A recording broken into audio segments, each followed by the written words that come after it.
All right, so today we're going to be looking at a simple question.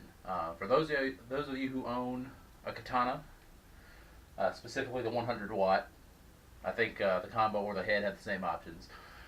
Let's say you've been playing guitar for a little while, and you're starting to feel, you've gotten past that hump of feeling like you suck, and you're like, well, I want to record a little bit and share it with people, or even record yourself to sort of hear what you sound like and critique yourself. Well, how do you do that? Well, there's lots of ways you can. You can just set up like a camera or your phone and record that way. The good side to that is you're going to get the acoustics of the room. That can be a good side, depends on the room. The downside is it's going to pick up a lot of extra stuff. If you got kids, let's say, like I do, and they walk into the room while you're doing recording that way, well, you got to start all over. Sorry. Or if you mess up, well, starting all over. So what I'm going to look at today is how can you record your playing through a Katana, specifically, because that's what I've got. I've got the head, but I do believe the cab has the same basic options, although there is one technically one extra option on this one. We're going to look at how I'm going to record a clean little part and then a dirty part through each of the 5 options that you have with the Katana 100 watt head, and let y'all compare them. It's going to be that simple.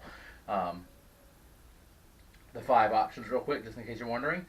It has a record out in the back, so we're going to try that. It has a line out, so we're going to do that. It has a USB recording that you can do, where you hook the USB straight into your computer.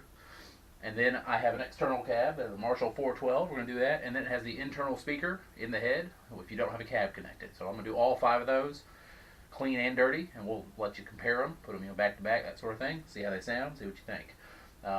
Real quick, to give you sort of the walkthrough of what I'm going to be using, I recorded all the parts using the Lincoln Les Paul there. I ran it into my Jam Band looper down here on the floor. And then I ran that straight into the front of the Katana.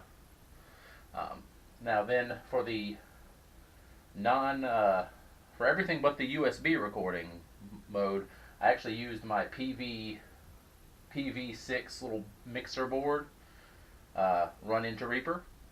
For the USB version of the recording, I just actually used straight out of the Katana USB into Reaper. So that's the walkthrough of what we're going to be using and how we're going to do it. So let's see what they sound like. Let me know what you think.